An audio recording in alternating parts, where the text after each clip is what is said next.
I'm 18, and for most of my life, I thought my family was rock solid. It was just me, my mom, 46, and my dad, 48. Sure, we had our ups and downs like any family, but we always seemed close, or so I thought. Things started falling apart a couple of years ago when I was 16. My parents' marriage was already under strain, mostly because of financial problems. Dad had lost his job, and the stress of bills piling up turned into constant arguments. At first, they tried to shield me from it, but it wasn't long before every dinner turned into a shouting match. When they finally announced they were divorcing, I wasn't exactly shocked, but it still hit me hard. Dad moved out almost immediately, and for a while, it was just me and Mom. I tried to keep things normal, but the atmosphere at home was heavy. It wasn't long before Mom started dating again. Within a year, she remarried. Her new husband, John, came with a 17-year-old daughter named Sarah. Sarah was the kind of person who lights up a room, bubbly, outgoing, charming, basically everything I'm not. When they first moved in, I thought we might actually get along. I tried to bond with her, invited her to hang out, but it felt like she was always a step ahead. She had this natural ability to draw people in, and before I knew it, my mom was completely enamored with her. At first, it was small things. Mom would rave about Sarah's accomplishments at dinner, and suddenly every family outing revolved around her.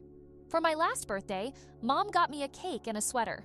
When Sarah's birthday rolled around a couple of months later, they threw her a massive party and surprised her with a car. Not just any car either, a shiny new one.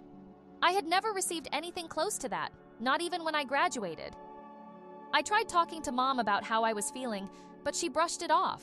She said I was being ridiculous, and that I needed to stop being jealous. That word, jealous, stuck with me. Was I jealous? I didn't think so. I just wanted to feel like I still mattered.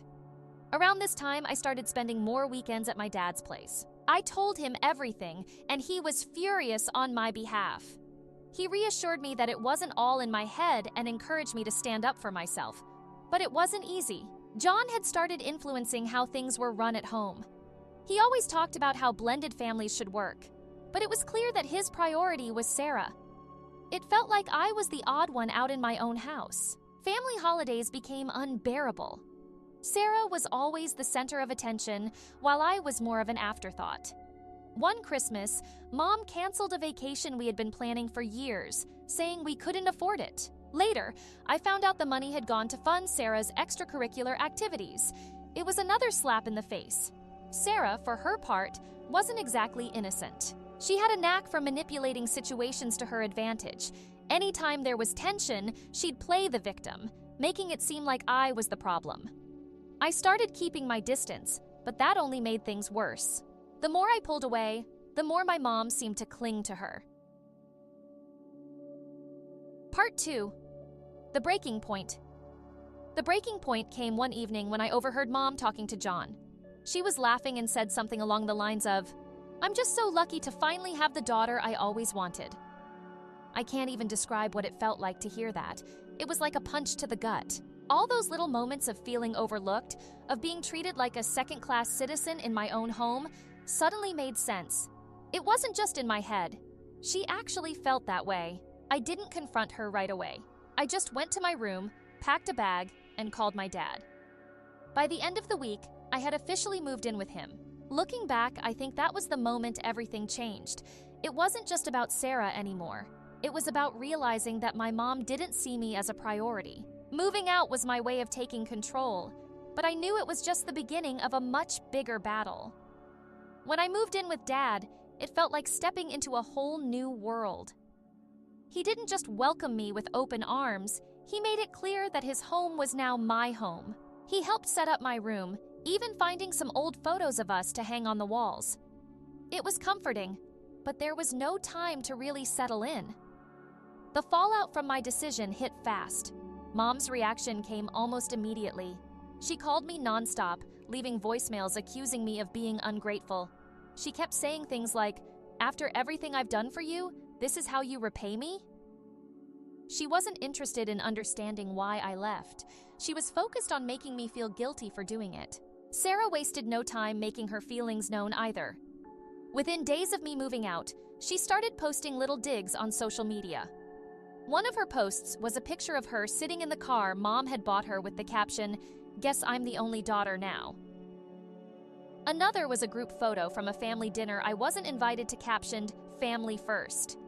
It didn't take long for mutual friends to notice, and soon the rumors started flying at school. The split wasn't just at home. Extended family members began taking sides too. Some of them reached out to me saying they understood why I left, and even admitted they'd noticed how Mom was treating Sarah differently. Others, though, sided with my mom, claiming I was being dramatic and that I should go back home to fix things. It felt like the entire family was being dragged into this mess. As if all that wasn't enough, Dad told me he was reopening the divorce proceedings. Apparently, there were financial disputes that hadn't been fully resolved, and Mom's recent spending, especially on Sarah, was raising red flags. Dad wanted to make sure I'd be taken care of, so he decided to fight for some of the assets Mom had claimed. Meanwhile, Mom made one attempt after another to get me to come back. She sent me long messages about how much she missed me and how she wanted things to go back to the way they were. But she never addressed the real issues. It was always about how I was hurting her feelings, not about the favoritism or the way she'd prioritized Sarah over me. Dad suggested I try therapy to process everything, and honestly, it was a good idea. Talking to someone neutral helped me untangle a lot of what I was feeling, but it also gave me the confidence to start standing up for myself. I stopped answering Mom's guilt-tripping messages, and when she brought up Sarah, I shut the conversation down. Sarah wasn't giving up her games, though.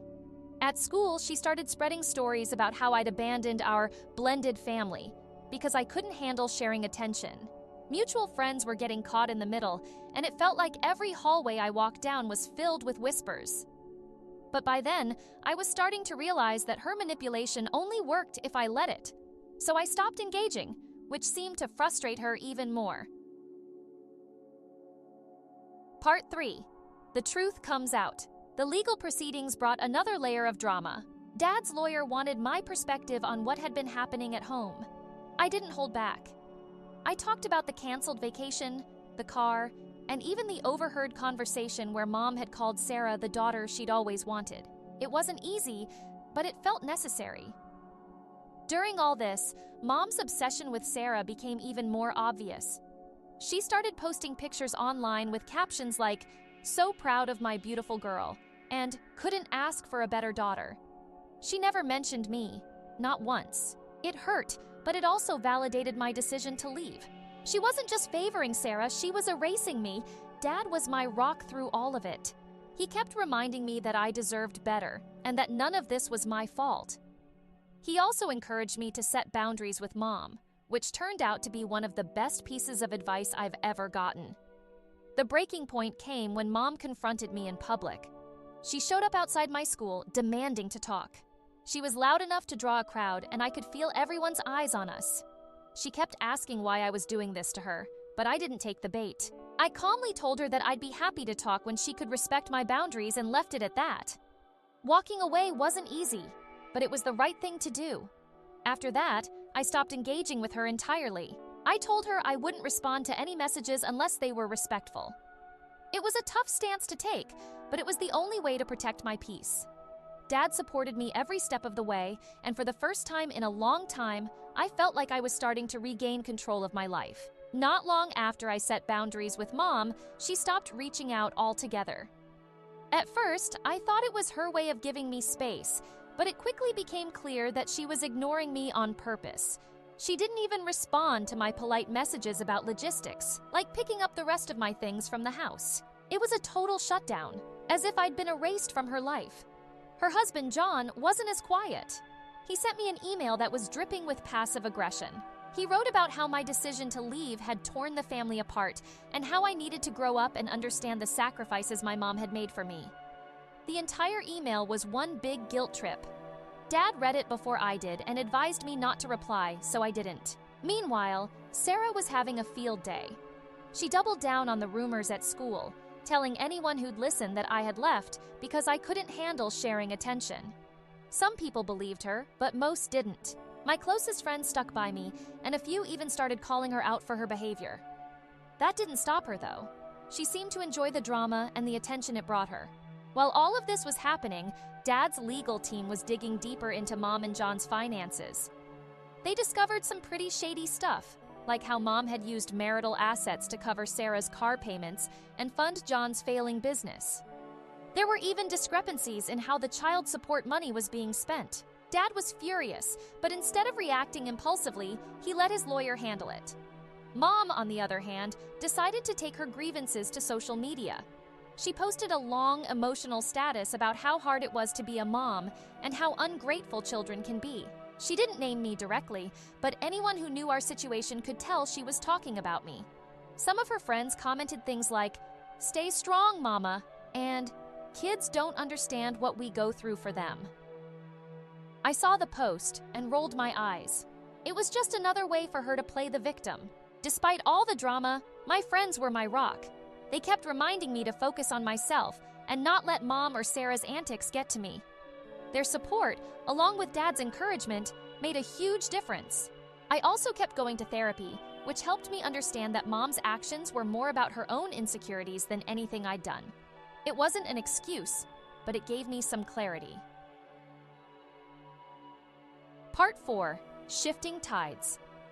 Then came Sarah's birthday.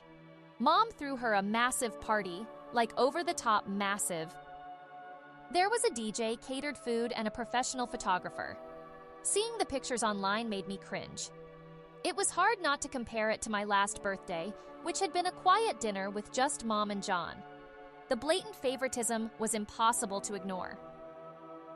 During one of our late-night talks, Dad opened up about his marriage to Mom. He told me about how she'd always needed validation and how her insecurities often led her to overcompensate in ways that hurt the people around her. Hearing his perspective didn't excuse what she'd done, but it helped me understand her a little better.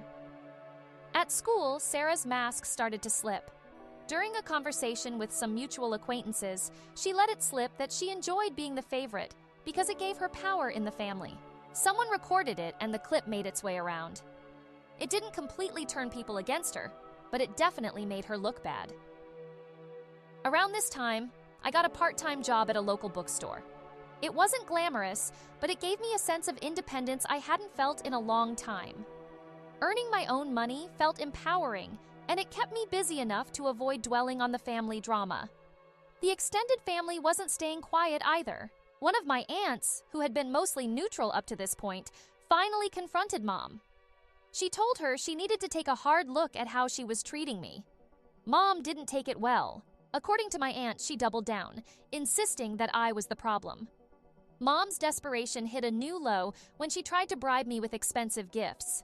She sent a package to Dad's house with a designer bag and a note saying she missed me. I sent the package back unopened. Dad told me he was proud of me for standing my ground. The legal case was the tipping point. Dad's lawyer presented the evidence of financial misuse, and the court ruled in Dad's favor. He got more control over the remaining assets, and Mom was ordered to pay back some of the money she had misused. It wasn't a complete victory, but it was a step in the right direction. Through it all, I stayed firm in my boundaries. Mom's attempts to manipulate or guilt me didn't work anymore. I wasn't looking for her approval or trying to change her mind. For the first time in years, I felt like I was finally free to focus on myself and my future. The legal battle finally wrapped up, and Dad came out on top. The court sided with him, granting him more financial security and partial custody rights over the remaining shared assets. It was a huge relief for both of us. The ruling exposed how Mom had misused funds to pay for Sarah's car, extracurriculars, and even John's mounting debts. The details weren't pretty, but they were necessary to prove Dad's case. Mom, of course, didn't take it well. She lashed out, accusing me of helping Dad to humiliate her. She sent a long, angry email claiming I had destroyed her reputation and torn apart the family. There wasn't much I could say to that. It felt like she was more upset about being caught than about the impact of her actions. The court documents also made it clear how much of her spending had been directed toward Sarah. Seeing it laid out in black and white made me feel a mix of vindication and sadness. It wasn't just about the car or the parties, it was about years of choices that showed where her priorities truly lay. Some of my extended family members couldn't ignore it anymore, but others still insisted I was the one in the wrong. The split within the family became more obvious, with aunts and cousins picking sides. Sarah's popularity took a hit too. Friends and even some family members started seeing through her manipulative behavior. The video clip of her bragging about being the favorite was still circulating, and the court revelations only added fuel to the fire. People who once saw her as charming were now keeping their distance. She didn't handle it well, and it started to show. Part 5. Finding my own path. One of my aunts, who had stayed neutral during most of the drama, reached out to me. She shared her own stories about my mom's favoritism and how it had affected their relationship growing up. Hearing her perspective made me realize that this wasn't just about me. My mom's patterns had been hurting people long before Sarah and I were in the picture. With Dad's constant encouragement and the support of my friends, I started to rebuild. My network felt stronger than ever. I leaned on my friends when things got tough, and they were always there to remind me that I was making the right choices for myself. I also kept busy with work at the bookstore and picked up some new hobbies, like painting. Therapy helped too. Slowly but surely, I began to let go of the guilt I'd been carrying since I left Mom's house. Things weren't quiet on her end, though. She sent me an email with an ultimatum: apologize and move back home, or she'd write me out of her life. It was her final play to regain control, but it backfired.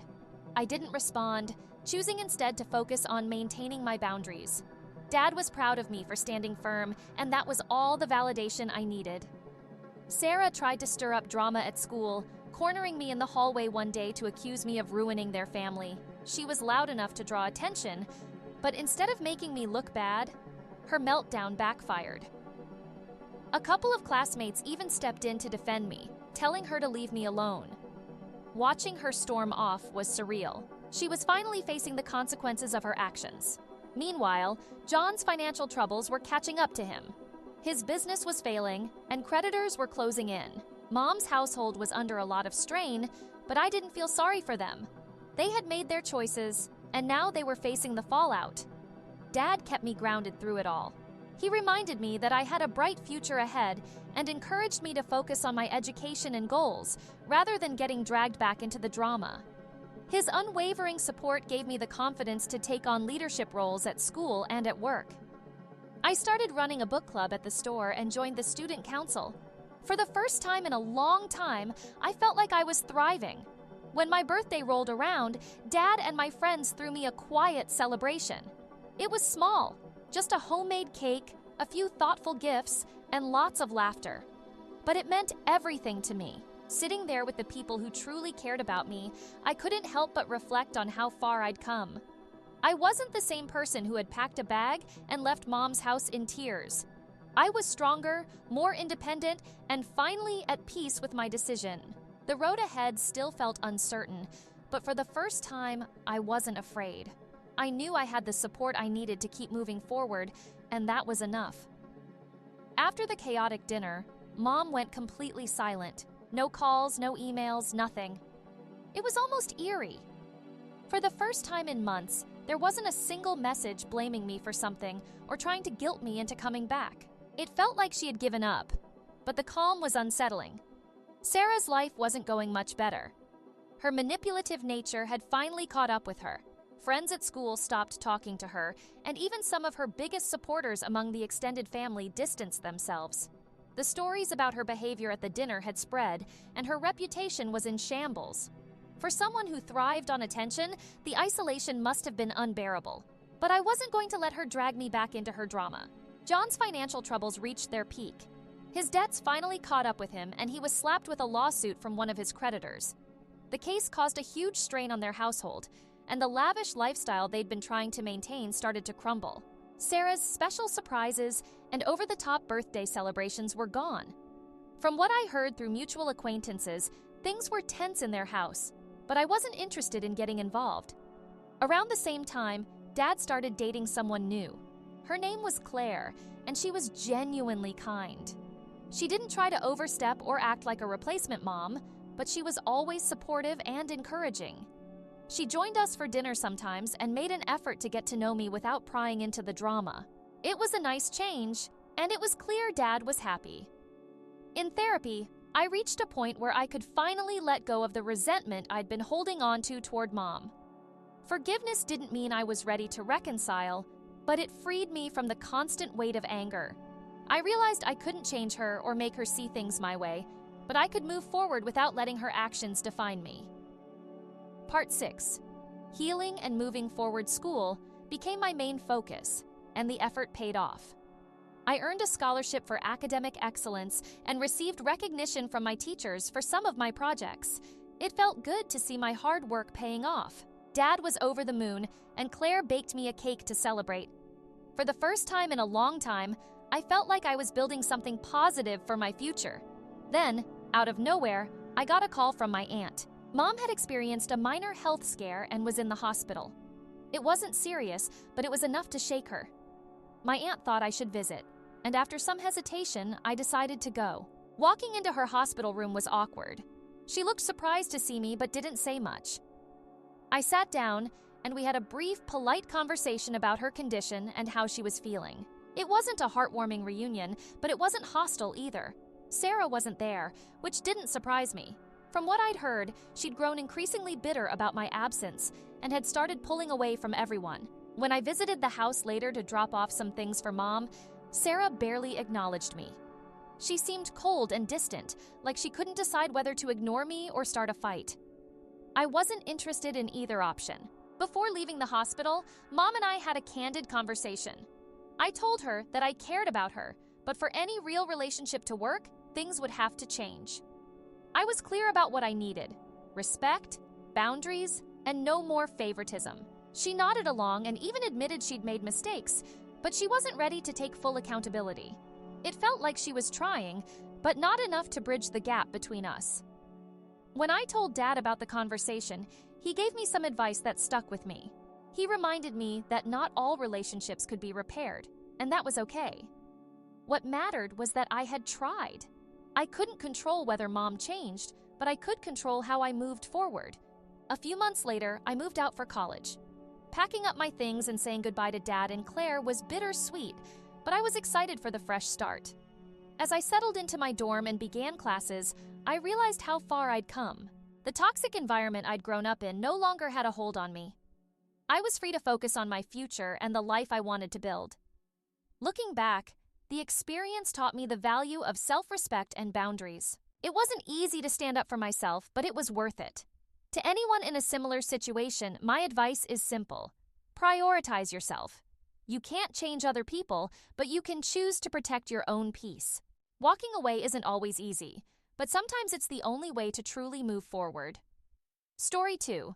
As the family's dependable member, I'm Rachel, a 28-year-old lady. That person that everyone relies on for financial assistance, support, and even minor errands. For as long as I can remember, I have been in this capacity. Give Rachel a call if you need assistance. If Rachel has a reliable job and you are struggling financially. In my family, it's just the way things are. It's also really draining. I have no problem assisting. Family is involved, correct? However, I've seen a pattern where they only get in touch with me when they need something. Messages and calls are seldom. Otherwise, I seem to be only a fallback option. They don't consider you a sister or daughter. I persuaded myself for years that it was simply the nature of family. I dismissed it as though it didn't concern me. After a while, though, I couldn't help but feel like a tool instead of a loved one. I'll give you some background. I don't have the best connection with my parents. We converse, of course, but there doesn't seem to be a genuine relationship. Chris and Josh, my two oldest brothers, are alike. In spite of the fact that they both have hectic schedules and families, they constantly seem to need my help. For instance, guess who paid more than half of my mom's mounting medical bills? As well as when Chris's children required assistance with school assignments. Aunt Rachel did really come to the rescue. There are also Christmas get-togethers. Whenever unforeseen expenses arise, I've been the one to pick up the slack and cover the extra charges. It is similar to clockwork. But it's not all about the cash. It's the sensation that they don't value any of my assistance or time, past the point at which I make contact. Their schedules magically become available when they need me, even when they are preoccupied or distracted. Things recently reached a boiling point. Josh, my elder brother, who seldom messages or calls unless he has a new request, got in touch. He was almost too nice in his message. He believed he would try his hand at one of the positions he had heard were available at my place of employment. Could I speak favorably of him to my boss? It truly hit me at that point. Only when they need something do they call. I haven't received a mail asking how I'm doing, Rachel, in all these years. Or perhaps we should go out for coffee. The focus is constantly on their needs. I decided I'd had enough at that point. Now was the time to assert myself. Of course I was anxious. It's my family after all. I wondered whether I was overreacting, and I felt bad about it. However, a larger part of me was prepared to speak up at last. For a very long time, my closest friend Lauren has been pushing me to advocate for myself. She is the only one who truly listens when I vent, and she sees it for what it is. Following Josh's message, I texted her to let her know what had transpired and to let her know that I thought it was time to speak out. She said yes right away. You should cease allowing them to treat you in this manner. I couldn't help but doubt myself, though. What if I was only being self-centered? What if I was exaggerating and this was just typical family behavior? However, the more I considered it, the more I understood that I couldn't continue to act as though nothing was wrong. Even though it created a divide, I had to confront this. They needed to understand my feelings. I began putting a message into the group chat for our family.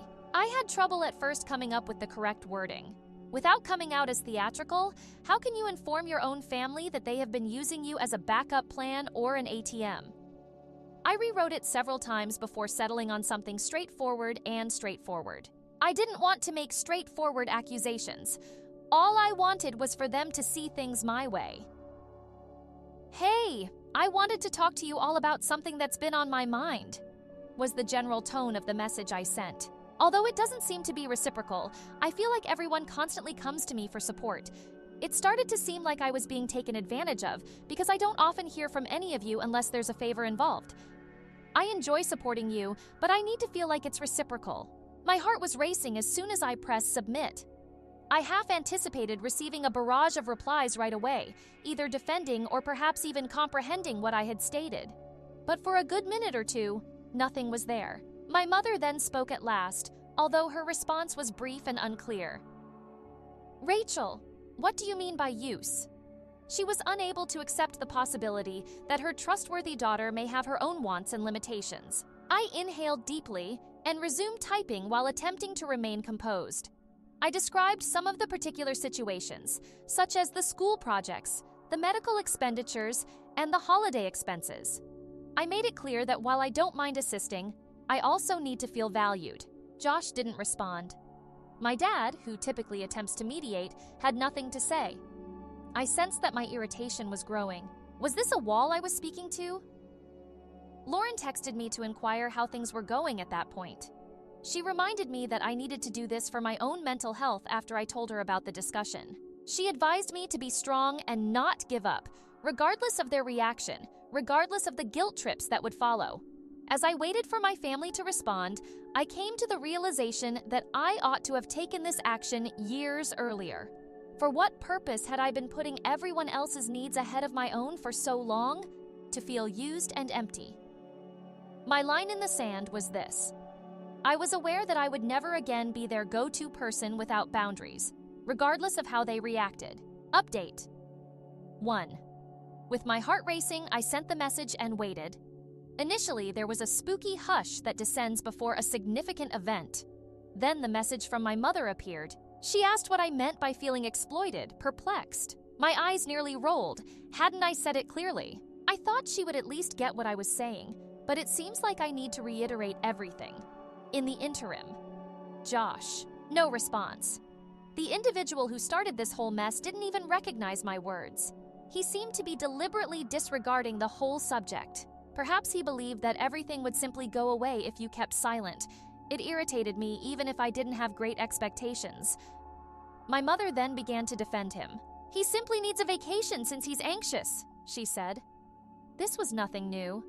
Josh had always had a special place in her heart. Even though he hardly did anything to assist anybody else, he could do no wrong in her eyes. However, I wasn't going to back down this time. I gave her a list of examples. I reminded her of all the occasions I had paid her bills, assisted with her medical expenditures, managed Chris's child's schoolwork, and paid for the holidays. Keep quiet for my father. Whenever there is a family dispute, he usually attempts to intervene and mediate the situation. He didn't say anything this time. I'm not sure if he simply didn't want to get involved or if he believed this was a hopeless situation. In any case, I was disturbed by his quiet. Instead of helping to solve the issue, it seemed like he was choosing to ignore it. My mother then returned with the guilt trip. "I should be thankful that I have a family that depends on me," she said, as like I had won the lotto somehow. Her angle was that being in need of me all the time was a blessing for which I should be grateful. Chris made the decision to leap in at that same moment. He informed me that I was overreacting and that family members support one another without asking for anything in return. They all seemed to have decided to disregard what I was really saying. I responded as coolly as I could, but I wasn't expecting anything in return. It has to do with the perception that it was always biased. I told them that although I enjoyed being there for everyone, I also wanted to feel valued, not the same as the contingency plan. Then my mother gave me the well-known quote. I was accused of keeping score by her. It hurt. Not that I was keeping score. Naturally, it seemed like talking to a wall when I tried to explain that all I wanted was to be respected as a member of the family, not only as the safety net. They appeared determined to paint me as selfish. I sent my best friend Lauren a note to update her on the situation. She quickly supported me, stating that I was quite justified in calling them out. Don't let them misrepresent this. Her communications were full of positive advice. It was easier to continue knowing that she had my back, but the rage was growing. I became increasingly certain with each communication that they had never even considered how I felt. After what seemed like an eternity, Josh finally answered with a single word. All right. All right. No recognition, no apologies. Nothing. It demonstrated to me how much he cared about my problems and was the pinnacle of passive-aggressive behavior. He made no attempt to resolve the matter. He seemed indifferent to the situation. I felt disheartened after that. I pushed myself in the hopes that they would at least attempt to see my point of view, but all they did was reinforce the notion that I was the issue. Still, I was pleased that I had finally raised my voice. I had been silent for years in an effort to avoid upsetting anyone, but I suddenly saw that I couldn't continue in this manner. I would have to start establishing limits for myself if they weren't open to seeing my viewpoint. That's where I ended the chat. No more bouncing back and forth. At least for once, I had spoken my feelings to them rather than merely nodding along, even though I knew they would never really understand. Sitting there, I began to reflect on all the years I had spent keeping back, hoping that if I continued to help, they would respect me. Now I knew that would not occur. A day after I sent that message in the family group chat, here is an update. My phone began to vibrate constantly. I expected them to return with their defenses and arguments, but I wasn't prepared for the full-on guilt trip that ensued. My mother was the first. She skipped any light conversation and phoned me immediately. Why would you do such harm to your family? She began to sound almost hurt. She was obviously already convinced that I was at fault. She behaved as though I had betrayed her in some way with my letter, as if I had deliberately harmed everyone. I remained composed and reiterated my previous statement. I had no intention of hurting anyone. All I needed was some reciprocity. I just wanted to be valued for once, rather than being the solution to everyone's problems. She wouldn't have it, though. When I didn't back down, she would twist my statements and bring up another topic every time I tried to clarify. At last, my father chose to speak up. He sounded like he was reprimanding me in a severe tone. Families don't keep track of who has done what, he added. That no matter what, we ought to support one another. It wasn't about keeping track, I assured him. It was about how they appeared to soar right over his head and never reached out unless they wanted something from me. And he continued to say that family helps without paying attention. Families support one another without asking for anything in return. My mother then made an impassioned plea. You're putting a price on love, Rachel, she began to explain. Giving the impression that I was conducting business with relatives, she almost succeeded in making me seem frigid by the way she stated it. Nearly. Then I remembered how often I'd been there, making the extra effort, and how seldom it was that they would even come to see how I was doing without requiring something. I phoned Lauren when I hung up with them on the phone. As I went through the entire call, she listened. Her tone was firm and encouraging. She reminded me that I had been prioritizing them for years, and that I wasn't a horrible person for sticking up for myself. "Rachel, don't let them twist this," she pleaded. "You are entitled to a hearing." She insisted that I maintain my composure and not allow them to make me feel bad for finally establishing limits. I needed that call more than anything else. However, the guilt-tripping continued. My brother Josh texted me privately the next day. He just stated that he believed I was superior than this and that I was being self-centered. No. Let's have a conversation. No, I get it. A simple, direct allegation. He seemed uninterested in learning about my perspective. I was simply being tough, he thought. That's when it dawned on me that Josh could never truly help me. I had never had his support. Not in any manner that mattered, not monetarily, not emotionally. When he needed a job recommendation, for example, he would appear, but as soon as he had it, he would go. I had been too ready to overlook the pattern. I felt even more confident that I was acting morally after realizing this. It was his problem, not mine, if you couldn't manage a straightforward discussion about my boundaries. My resolve became stronger the longer they disregarded my emotions. I recalled past occasions when they had failed to provide for me when I needed them. I remembered a day a few years ago when I had been in a difficult financial condition. I had made it clear that I needed assistance, but everyone had been either too busy or broke. However, my time and money were somehow meant to be flexible when they required anything from me.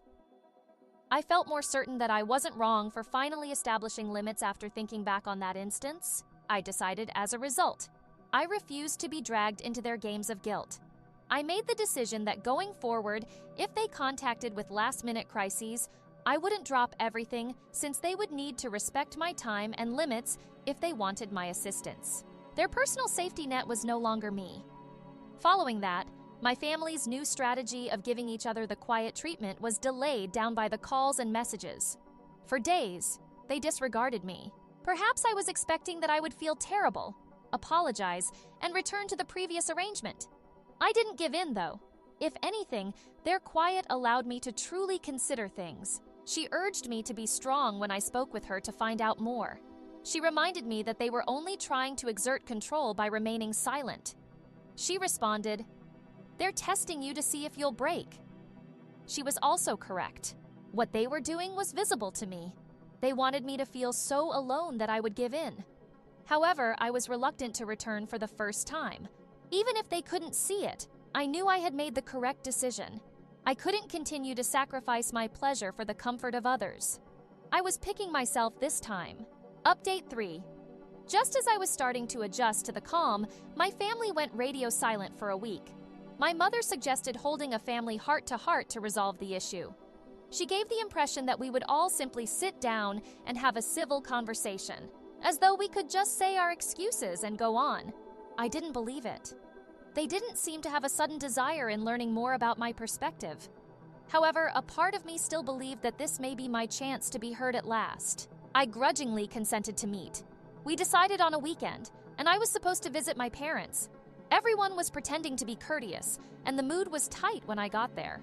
My father was chit-chatting about his job. Josh was hardly glancing up, gazing at his phone as my mum pretended to be happy. The most typical is Christine. Even he seems to prefer being somewhere else, though. I finally had enough of the forced chat after a few minutes. I requested that we focus on the main objective of the meeting. We're all here to better understand one another. My mum remarked with a sigh, but it seemed like she was simply saying what she thought I wanted to hear. I glanced around, hoping that someone would see what I had truly written in my message. Nothing, just blank looks. I thus asked them directly if they could relate to my feelings. My mother began deflecting right away. "Oh, everyone has problems and families, Rachel," she said, waving her hand. It's typical. Even though I had anticipated that remark, it was nonetheless annoying to hear. She seemed to believe that my worries were little and should be ignored. My father muttered an apology, but it was so flimsy that I could hardly believe it. "We apologize if you felt that way," he said. Yes, it was the only thing that was mentioned. It was the type of apology you make when you don't think you're at fault. Josh then dove right in. Years ago, when he had assisted me in moving residences, he mentioned this one instance. He had helped me move boxes for a few hours while I was in a tight spot. He was now using it to accuse me of being unjust and to suggest that he had done his share of the work. Conveniently, he didn't mention that I had subsequently assisted him a dozen times, at a time when I believed I was outnumbered. "Chris, perhaps we do depend on you a little too much," my other brother gently acknowledged. I was truly taken aback. None of them had ever recognized the imbalance before. My mother interrupted me before I could reply, adding, "Rachel, you're not understanding what family is about. Everybody has a role." I was infuriated by one remark alone. Apparently, I was supposed to be the one who everyone relied on, without doubt. However, they were either too busy or assumed I could manage things on my own when I needed help. I made it clear to them that while I didn't mind assisting, I need reciprocity in the relationship. They couldn't ignore me the rest of the time and just come to me when they needed something. My mother attempted to dismiss the entire situation at that point. "Let's just get over this, Rachel," she replied, glancing at me. "Let's reunite as a family. No animosity." She seemed to be trying to ignore all of my worries in the hopes that I would just comply, but I refused. I wouldn't allow them to sugarcoat anything. I clarified that while I would always be available to support them when they truly needed it, I wouldn't feel like I was solely to blame for everyone's issues or continuously dropping things at the last minute. I had outlived my role as the safety net. There was silence in the room. They were shocked that I wasn't giving up. I was firm without raising my voice. I needed them to realize that if they wanted me to continue being a part of their life, things had to change. I felt like I was dictating the terms for the first time. My dad finally raised his voice once again. His voice grew softer as he turned to face me. He responded, "All right, Rachel, if that's how you feel," without offering an apology. Although that wasn't a promise to change, it was the closest thing I could obtain. I didn't say sorry when I left that day. I felt a feeling of closure even though I knew they wouldn't alter all at once. I didn't back down after saying what I needed to say. They may never understand, but I was tired of going out of my way to maintain harmony. It seemed like the beginning of something fresh since I was picking myself this time. Update for the days that went by without receiving a single call or word from my family. Following the heart-to-heart, it appeared that everyone had chosen to remain silent in the hopes that I would return and apologize. It felt weird at first. Their frequent inquiries and check-ins when they needed anything had become so ingrained in my mind. But there was something unnerving about this quiet. However, I understood in my heart what was going on. They were anticipating me to feel bad enough to snap, so they were giving me the quiet treatment. I occasionally caught myself looking at my phone, half expecting to see a missed call or message, but there was nothing there. I was the only one who hadn't gotten the notice, and it seemed like they were all on some kind of quiet boycott. I quickly began to feel alone, as if I had been disconnected from the family without their knowledge. A part of me questioned whether I had gone too far since it was unpleasant. Lauren didn't hold back when I informed her what was going on. She exposed it for the manipulation it was.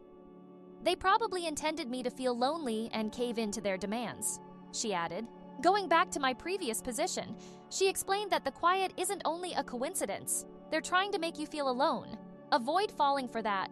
From the outside, I could see it as a tactic they were doing to move me back into queue since I could hear her say it so plainly.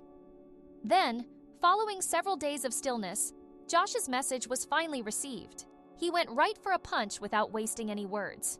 He said he couldn't believe I was becoming so emotional about a few favors in his message. He gave the impression that I was exaggerating things and making small problems into major ones. No recognition, no effort to comprehend my perspective. Just a little note to categorize me as challenging and excessive. Josh texted me, but before I could even comprehend it, my mother sent me a message. She seemed to be speaking down to me because hers was brief but mysterious. "When you're ready to be family again, we're here," she wrote. As though I had somehow announced that I was no longer a member of the family. She made no attempt to comprehend. Restoring my normalcy was the main goal. As if I had changed into someone they didn't recognize by establishing limits. It became evident what they were attempting to do after seeing those messages. In order to make me feel guilty, they urged me to reconsider my choice. The attempt to make me question my reality was a typical case of gaslighting. They were behaving as if I were being illogical, as if I was going through a phase and would stop talking at some point. I did occasionally begin to doubt myself. Was I being irrational? Was I exaggerating the situation? Or was it actually that bad? However, each time I began to question, I reminded myself of how unfair things had been. How often I choose their needs over my own. Instead of being appreciated just for what I could accomplish for them, I desired a good, balanced connection with them. I poured myself into my routine and my connections. My go-to group of pals for support was Lauren and a couple of other close friends. They helped me stay grounded by reminding me of my motivations. There was more than one argument. It was about sacrificing all your life and never getting anything in return. It became increasingly evident to me that my family's definition of love had restrictions the more time I spent with those who truly cared about my welfare. As the days passed, without the continuous pressure to be accessible for everything, I noticed subtle differences. I felt lighter, less anxious. I was gradually getting better mentally. I felt as though I had at last let myself to breathe. I came to the realization that I had been striving to please everyone else at the expense of myself for years.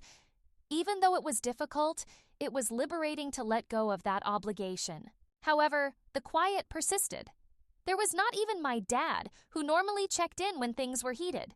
They all seemed to have decided to ignore me entirely until I gave in. I'm not going to lie. Realizing that the individuals I had repeatedly supported might so simply cut me off when I needed their attention was painful at times. Despite the pain, I knew I couldn't turn back. I couldn't bear to apologize now since it would just make things the way they were. For too long, I had sacrificed my happiness in order to maintain harmony. I wasn't going to bend this time. After some time, I finally came to terms with the stillness for what it was. I refused to be drawn back in by their strategies. I would put up with it if it meant that I would finally be able to defend myself. I should have established limits years ago, and whether they agreed or not, I was done putting my own health at risk to ensure their comfort. Update.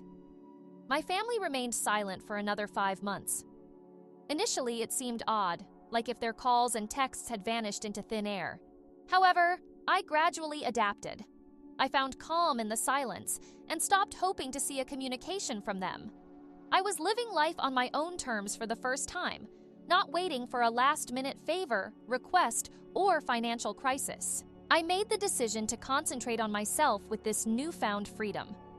I took up several pastimes that I had put off over the years since I had always been too preoccupied with taking care of other people. I had not painted since college, so I began up again. Putting my ideas into colors and forms without caring about other people's opinions or having to handle family problems all the time was soothing, almost therapeutic. Another unforeseen advantage caught my attention. My financial situation was getting better. I wasn't lending out money to meet someone else's expenses or paying unforeseen liabilities. All of a sudden, I had control over my finances. I was able to invest, save, and even buy myself things I had previously refused. I was gradually regaining the stability and security I had lost years before. My mental well-being also improved. I wasn't worried about how I would make other people happy or stressed out about waiting for the next call. Knowing that my time and efforts were mine was liberating. I started to sleep better, concentrate better at work, and even smile more frequently. People are aware of the distinction. With my career, I felt like a different person. Things also began to improve.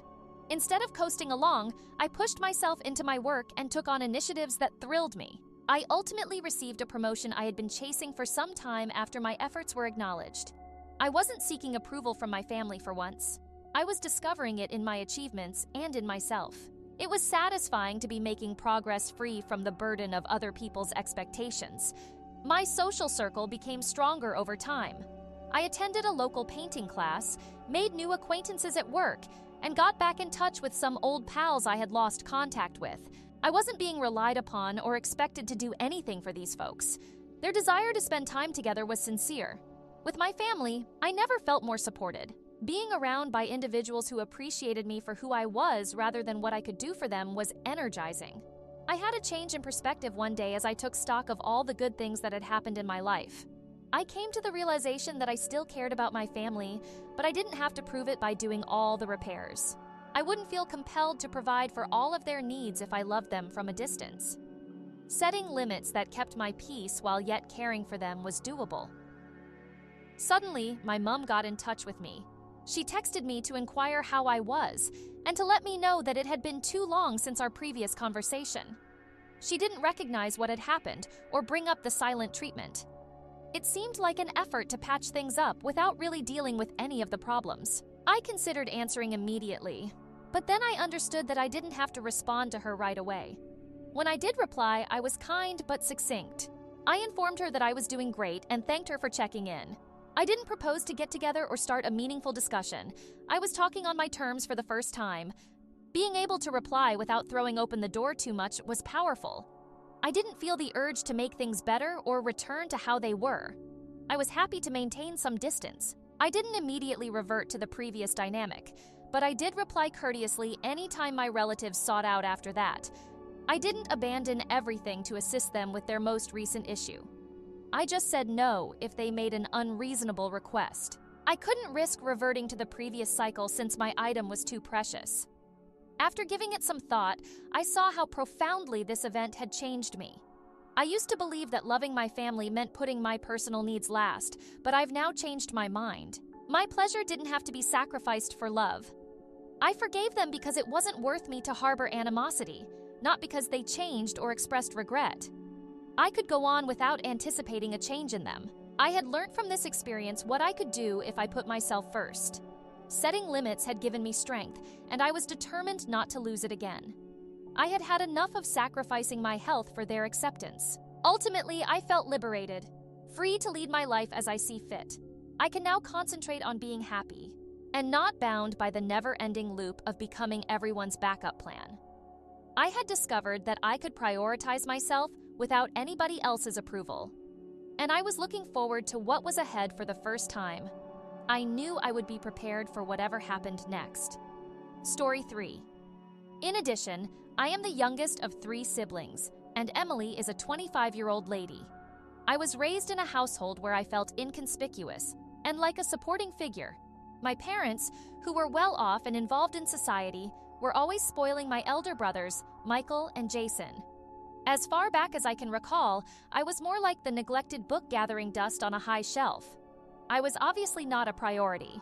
The golden boy was Jason, the eldest. At family get-togethers, everyone boasted about this intelligent and kind person. The lively, athletic middle child with an unending supply of friends and awards was Michael. I was only present. When I was 9 years old, I had one of the first recollections that solidified this. A storm had caused school to stop early, so the instructors made sure all of the students had a way to go home. The checkout page simply had my name on it. I was sitting in my rain-soaked uniform on the school stairs. Hours passed while I waited, feeling the water seeping through my shoes and seeing the rain develop into a storm. The janitor finally emerged and inquired as to whether someone would be picking me up. It was already dark when I informed him they must be running late. No one was left to contact, and I had no phone, after trudging through the heavy rain to get home. My mother was looking through a magazine as I opened the door. "Oh, you're back," she replied, hardly raising her head. "I've got dinner in the fridge."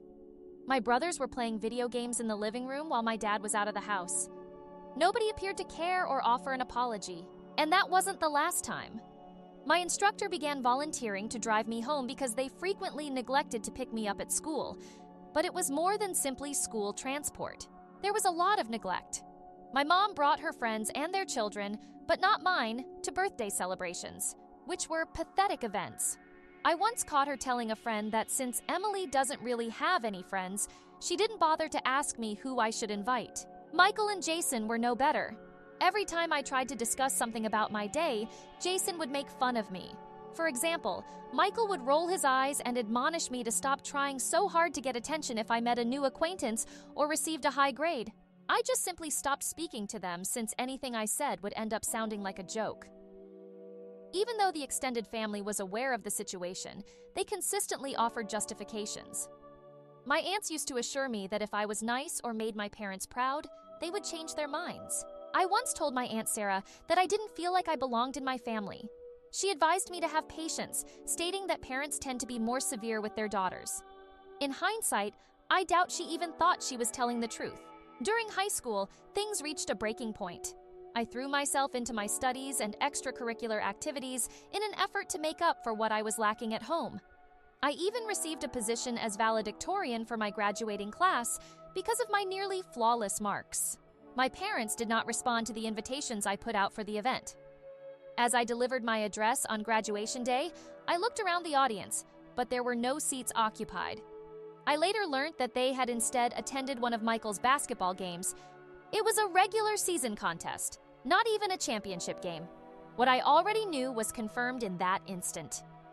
I didn't belong in their world. They have no interest in my life or accomplishments. I knew I would have to accomplish this on my own. So when it came time for college, I applied to distant institutions. My parents were wealthy, yet they didn't contribute a single penny to living expenses or tuition. After graduating, Michael had his dorm entirely paid for, while Jason received a new automobile. But nothing for me. I survived on loans, part-time work, and scholarships. At first, living alone was difficult, but it was also the first time I felt liberated. When I started working at a bookshop, Mrs. Kensington, the owner, took on the role of a mother figure to me. In addition, I began therapy, something I never would have thought to do at home. Dr. Morales, my therapist, helped me see that I wasn't to blame for their mistreatment. In spite of everything, I was guilt-tripped by my folks for not coming. They would voicemail me in a passive-aggressive manner, saying that they missed me or that I was too busy to spend time with family. Considering how indifferent they had been when I lived under their roof, this was absurd. It was a rare journey home that was the last straw. My dad was telling a neighbor that they only had 2 children when I stepped in. My mother concurred, adding that they were quite busy with Jason and Michael. There was no miscommunication. They truly no longer recognized me as their daughter. I made the decision to not only leave them behind, but to completely remove them from my life as I packed up and departed early that evening. I no longer wanted to be the forgotten kid. My goal was to be the one who forgot about them, and that's just what I wanted to do. The following day, I heard my dad inform the neighbor that they only had 2 children. Update 120. I decided to sever all connections. I began by banning their numbers, which was the simplest step. Since my phone had always been the primary means of communication, I took care to block my brothers and parents. After that, I deleted every single one of my social media accounts. Since they were more likely to pass information on to me, I unfriended my parents, siblings, and even some members of my extended family. It was then that I knew I had to do something more. My doctor and my place of employment both have my parents on file as emergency contacts. Even in an emergency, I didn't want them to have any influence over my life. I changed everything, adding Julia, my best friend, as my primary contact. She took on the task without hesitation because she had been my pillar of support throughout it all. I was still attending treatment at the time. My choice received tremendous support from Dr. Morales. I wasn't being crazy or bitter, she said. At last, I was establishing limits. She assisted me in creating a to-do list that would guarantee my parents couldn't meddle in my affairs. Making sure they had no financial access to anything related to me was the next stage. I checked all of my credit cards, bank accounts, and even school loans to make sure their names weren't on them. I began to realize at this point that a large number of my so-called family friends were really just my parents' proxies. These others dismissed my upbringing by stating things like, "Your parents mean well," or "That's just the way they are." I also came to the realization that I didn't need them in my life. I stopped answering their calls and texts one by one. It wasn't difficult. The majority of them only infrequently reached out, and they vanished from view once I stopped responding. However, not everyone accepted my choice in silence. When it reached my relatives and uncles, they began accusing me of being ungrateful. I once confided in my Aunt Sarah, and she left a voicemail accusing me of treating my parents unfairly. In a lengthy Facebook post, another uncle said that family is everything and that I should let the past go. I didn't reply and erased the note. Fortunately, my close friends were quite encouraging. I was particularly reminded by Julia that I owed my family nothing. To lift my spirits, my tiny but close-knit group of friends came together and invited me to dinners and activities. One of them even made a joke about my trying out for a new family, which was very accurate. I also began to address the legal aspect of the matter. Although I had previously been named as a beneficiary on a minor trust fund, I had no desire to maintain any financial links to my parents. To make sure my name was taken off of any joint accounts or family properties, I got in touch with a lawyer. Knowing that they couldn't use money to entice me back in felt liberating. My folks weren't silent for very long. Through common contacts, they began to send me texts accusing me of being overly dramatic. Despite my disregard, the communications continued to arrive. My brothers joined in as well, offering hesitant apologies that came out as guilt trips. "You're taking this too far," Jason texted. "Your parents adore you, you know." Michael then said, "You're making life more difficult for everyone. Come home and have a conversation." Neither of them offered a direct apology or even recognized the years of negligence. When my parents left a message, things became more heated. It was my father's voice, strained and furious, accusing me of unfairly rearing them for my life. He said that I was creating needless drama and acting selfishly. In the middle of the voicemail, I erased it. I reached a significant professional milestone at this time. I received a significant promotion at work. In an other life, I would have wished to tell my family about this type of news. However, I didn't even consider informing them this time. Rather, I had supper with Julia and several close friends to celebrate. Being surrounded by individuals who genuinely cared about me felt nice. I also spent the holidays alone for the first time when they came around. Family get-togethers when I felt alienated had always been something I dreaded. I spent this year watching films, cooking a little lunch for myself, and staying at home. It was calm yet silent. I began creating a chosen family throughout the ensuing months. These were friends who had supported me no matter what. I've never been treated better than I was by my own family. I began to spend more time with them and establish significant new customs. My parents tried one more time to get me to come back. They said my mom had a health concern in a communication they sent via a common contact. I didn't purchase it. I wasn't going to fall for the same tricks they had tried to gain my attention in the past. I realized in the end that this was more than simply severing connections. I wanted to take charge of my life. I could do the same to them if they could act as though I didn't exist. I no longer felt influenced by them, and I felt free for the first time. Update 2. I decided I had to go all the way after severing relationships. Eliminating contacts and blocking numbers wasn't sufficient. I set out to eliminate any traces of my family, since there were still too many ways they could affect my life. I started by taking care of my social media. I went beyond then unfriending my parents, siblings, and other family members. I went through every photo tag and post that included images of them from birthdays, graduations, childhood, and unplanned family get-togethers. I'm quite proud of you. I removed posts with my mother's comments. Despite the fact that she never mentioned that directly to me, lost. I thoroughly cleaned my profiles till there was no trace that I had ever been related to them. It was boring, yet strangely fulfilling. I then made the decision to officially alter my last name. I no longer wished to bear their name. I felt as though an anchor was pulling me back to a time in the past that I was eager to forget. After the judge authorized my name change, I spent hours at the courtroom researching the procedure and completing paperwork. It was like shutting a door I would never want to open again. One of the most freeing things I had ever done was to change my last name, which had nothing to do with them. To make sure my parents couldn't claim my life in the future, I spoke with my lawyer. I didn't want them attempting to utilize my name in succession disputes or for financial advantage. My attorney helped me update my will and ensure that my possessions were safeguarded. I also learned that I could change my birth certificate to delete the names of my parents. Even though it was a minor element, it seemed enormous to me. I promptly filed the documents. I continued after that.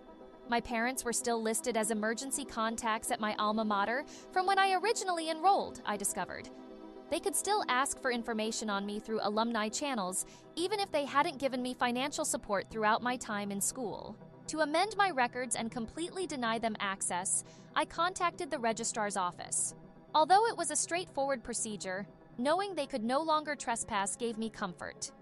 Dr. Morales assisted me in processing the more profound ramifications of my choices throughout our therapy sessions. Distancing yourself from family is one thing, but removing them from your identity is quite another. Although it felt important, facing the truth of what I was doing wasn't easy. With my new identity and fresh start, I knew I was headed in the right direction by the time I left her office that day. I made the decision to change who I was. I acquired a new haircut, changed my clothes, and began adopting a moniker among my pals. A new email address was one of the little adjustments that had an impact. I felt as though I was recovering aspects of myself that had been obscured by my family's neglect with each step I took. My quiet was not well received by my extended relatives. My relatives and aunts began to migrate, passive-aggressively. Joe wants to know why I didn't answer their calls. At last, I made the decision to speak to them personally. Everyone who was still attempting to contact me received a brief note from me informing them that I would no longer be communicating with them until they respected my limits. Some sent lengthy, guilt-tripping notes about how much this would upset my parents, while others didn't respond. I choose to disregard them in order to be completely clear. On social media, I sent a cryptic yet informative statement. The connotation was clear even if I didn't name anyone. Family isn't always about blood. It all depends on who shows up for you. I'm appreciative of my chosen family's unwavering love and support. Soon after, people who knew each other began to inquire. People apparently observed that my parents were no longer mentioned in family pictures or in my writings. Things got out of hand at that point. I was accused by my parents of damaging their reputation. Through old family friends, they sent desperate letters asking why I was inciting people against them. Not long behind came my siblings. Michael launched on a tirade about how family is everlasting, while Jason, the golden kid, accused me of being emotional and self-centered. Neither of them truly apologized or acknowledged the years of negligence. It all came down to preserving their own reputation. I went to a significant event at work around this time, a promotion ceremony that seemed like a turning point in my life. I might have invited family in the past out of duty, but not this time. I felt completely present and supported as I celebrated with my close friends and coworkers. For once, I didn't have to worry about my parents showing there and ignoring me the entire time. It was utter happiness. If I claimed not to occasionally feel a tinge of guilt, I would be lying. It goes against everything we're taught as children to cut off family. But each time I considered giving in, I was reminded of how much lighter and better my life had become. That experience strengthened my commitment. I had to raise them for the rest of my life, and if they didn't exist for me, then neither did I. They didn't see me either. I had complete control over my tale for the first time in my life. Update 3. My parents made the decision to go public shortly after I changed my identity and cleaned up my social media accounts. Mutual acquaintances started sending me images of a Facebook post my mom had written, even though I was no longer in contact with them. It was a lengthy and emotional tirade over their youngest daughter's senseless departure from the family. She painted a picture of devoted parents who were kept in the dark about why their child had cut them off, describing herself as distraught. Phrases like, "We did everything we could," and "You never stop loving your child even when I hurt you," were used a lot in the post. There was a mixed bag of comments. Some others called me selfish and offered pity, naively siding with them. My parents didn't respond to the inquiries posed by others, mostly those who had caught a peek of their actions. They were even criticized by some who said things like, "But didn't you miss her graduation?" Or "Didn't she consistently miss out on family gatherings?" I ignored it at first, but then things got out of hand. In an attempt to plan an intervention, they began contacting their common pals. Julia had heard about it from one of my aunts, and she told me about it. The idea was to get close friends and relatives together at my parents' place and try to reason with me. Julia quickly put an end to it, warning them that if the intervention didn't take place, I wouldn't be there. Through another family acquaintance who messaged me and said, "Why are you punishing them like this?" My parents attempted to guilt-trip me. They ought to know what went wrong, don't you think? My brothers entered the drama around this time. Jason recalled an incident from my childhood in which I had a fit because I didn't get what I wanted for Christmas. Michael added a story about how, as a child, I would turn to my parents for everything. These tales are presented as illustrations of how I was always challenging and attention-seeking. Although none of it was accurate, it was obvious that they were attempting to change public perception to support my parent. I made the decision to take charge of the story after weeks of this. I went to one of the family drama subreddits on Reddit and made a thorough article. I told them everything, even the years of neglect, the missed graduation, the forgotten pickups, and the fact that they only had 2 children. I provided copies of emails and messages that demonstrated their manipulation and apathy. I wasn't trying to win them over. All I wanted was the truth to be known. Within hours, the post went viral. Comments from folks who had gone through comparable family dynamics or who were simply appalled by what I had gone through were all over it. By the next day, the topic received hundreds of upvotes, demonstrating its rapid popularity. People praised me for breaking out and referred to my parents' actions as textbook emotional neglect. Someone from my hometown contacted me a few days later. They wanted to write about my tale for a local newspaper and were a freelance journalist. After some hesitation, I consented as long as my identity remained confidential. A week later, the piece went up and gave a generic account of my experience without naming specific people. People in the town quickly made the connections. My parents retaliated at that point. Through a lawyer, they sent me a cease and desist letter, alleging that I was slandering them. My own attorney advised me it had no legal footing once I presented it to him. My lawyer even pointed out that the majority of my comments were supported by facts, and my parents had no proof that I had done anything illegal. I didn't give up and instead shared a follow-up with more receipts on Reddit. A picture of the empty seats at my high school graduation, old emails in which my parents disregarded my pleas for help, and texts from my siblings disparaging me. As the criticism of them grew, they completely ceased making public posts about me. But Jason made the decision to double down. He claimed that I was exposing family secrets and shaming everyone in a lengthy email he wrote me, requesting that I remove the Reddit articles. He threatened to declare me dead to the family if I didn't. Michael echoed the same attitude in a brief statement. I continued to attend treatment despite everything. I was able to process the complex feelings that accompanied being publicly demonized by my own family, thanks to Dr. Morales. Even though it wasn't easy, I concentrated on the improvements in my life. Things were going better than ever on the professional front. I was doing well in my position and had received another promotion at work. As I made additional connections with folks who had gone through similar things online, my chosen family grew even more. I began to feel as though I had a real support system when some of these interactions developed into friendships. In the end, I severed all ties to my relatives. No more forwarded messages, no more mutual friends, and no more updates on their activities. They seemed to be non-existent. I also felt, for the first time in my life, liberated from the emotional burden they had imposed on me. I didn't just block them this time. After severing all ties to my family and posting my narrative online, I erased the previous update. Unexpected changes in life began to occur. As the Reddit article continued to garner traction, individuals contacted me to congratulate me for being open about my experiences or to share their own. An organization that supports children who have been neglected or emotionally abused eventually got in touch with me. They asked me to share my experience at a local event in order to raise awareness of the impact that neglect can have on a person's life. Even though it was only a small gathering of individuals seated in a community center, it marked a significant turning point. I told them about my early years, the abandoned trucks, the lack of support, the apathy, and how I had to start over. Then, with tears in her eyes, a woman came up to me and stated that my experience had inspired her to leave her poisonous family. I still remember that moment. I then joined many internet support forums for those who were separated from their relatives. I started providing resources, giving guidance, and putting individuals in touch with legal aid and therapists. It seemed right, even if it wasn't what I had intended. I became aware of my progress with each individual I assisted. I had a chance encounter about this time that put my commitment to the test. My parents entered the coffee shop where I was waiting for my order.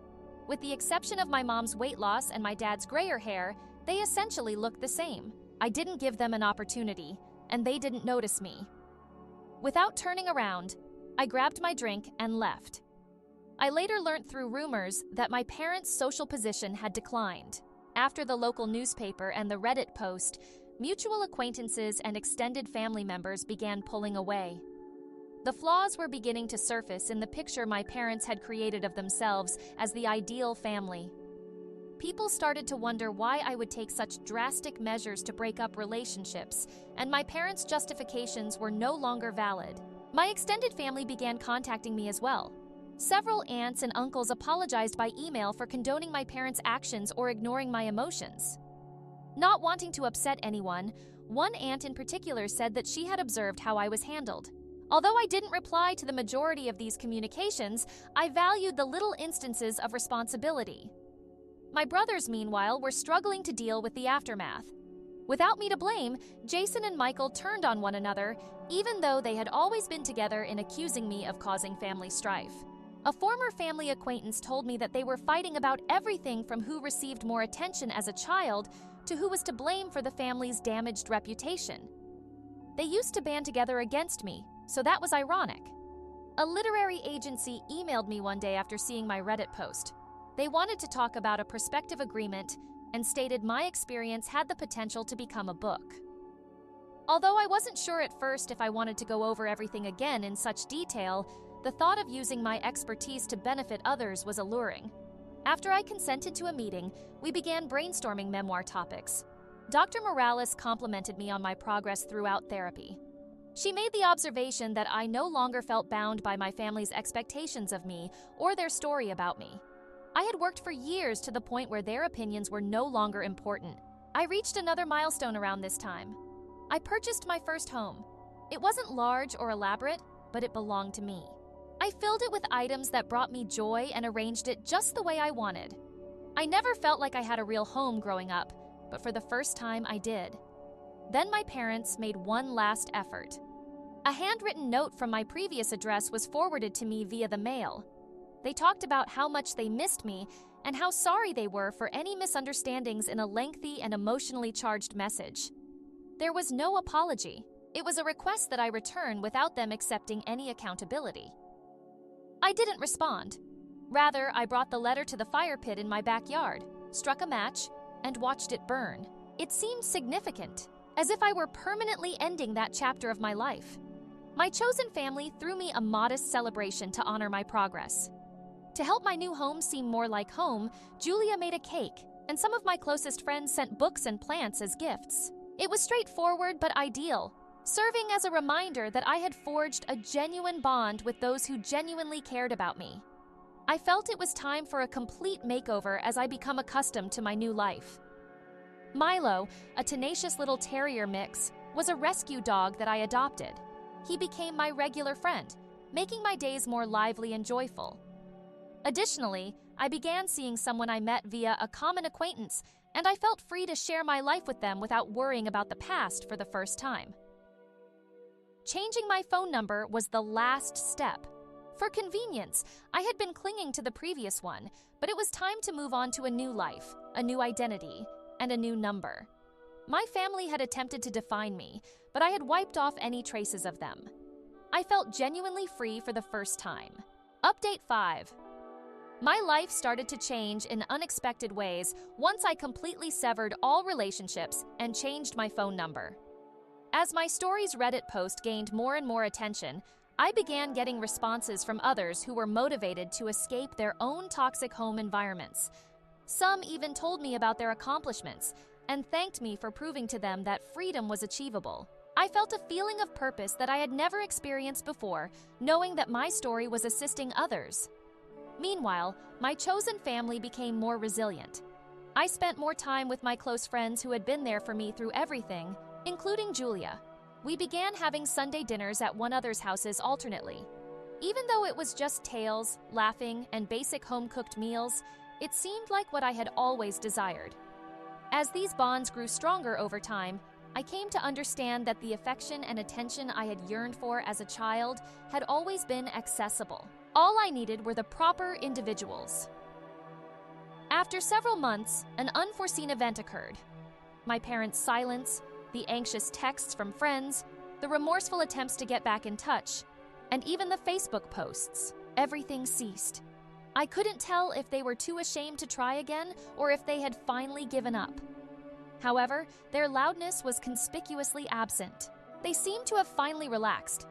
My oldest brother, Jason, contacted me via email shortly after. He expressed regret, stating that he wanted to mend our relationship and that he had not realized how his actions had wounded me. It was a beginning, even though it wasn't a complete acknowledgement of everything. In my quick reply, I thanked him for the message, but informed him that I wasn't prepared to get back in touch. Anger was no longer the issue. I simply didn't want to restart that chapter in my career. It took off. I got my ideal position at a nonprofit that helps kids in foster care and those fleeing violent households. Working on initiatives to increase awareness and funding for neglected children was part of my job. It felt like everything I had gone through had prepared me for this moment, and the job was fulfilling. I was succeeding professionally and simultaneously changing the world. I also delved deeply into personal development therapy sessions at this time, which continued to assist me in releasing years' worth of emotional baggage, thanks to Dr. Morales. I began to consider my progress for the first time, not only in severing connections, but also in creating a life in which I felt whole. The person I had become was very different from the lady who originally entered Dr. Morales' office years ago. I had an idea one day.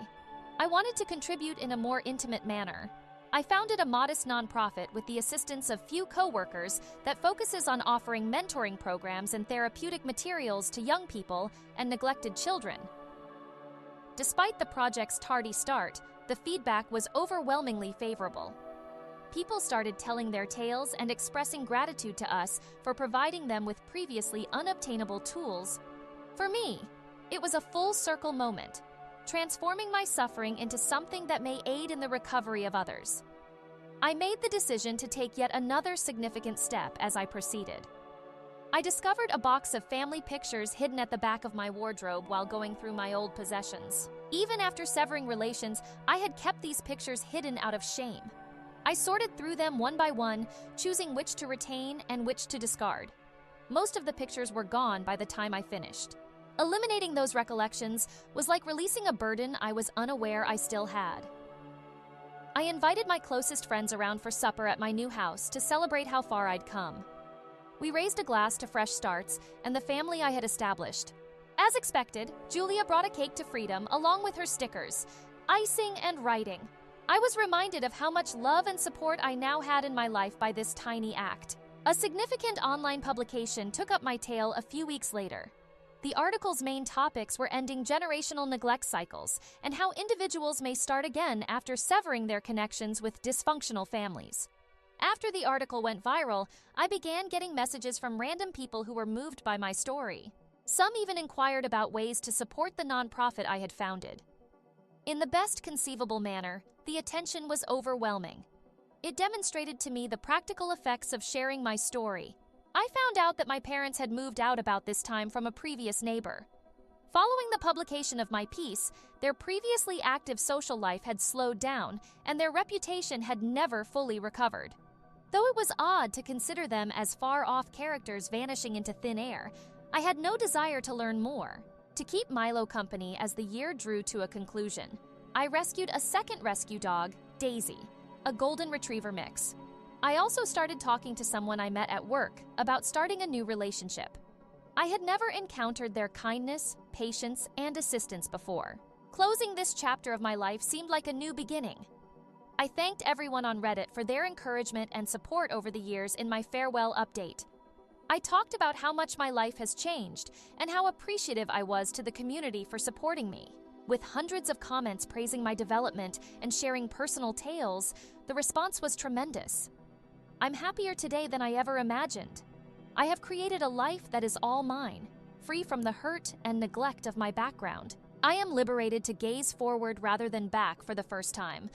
I'm prepared for whatever lies ahead since this is my new chapter.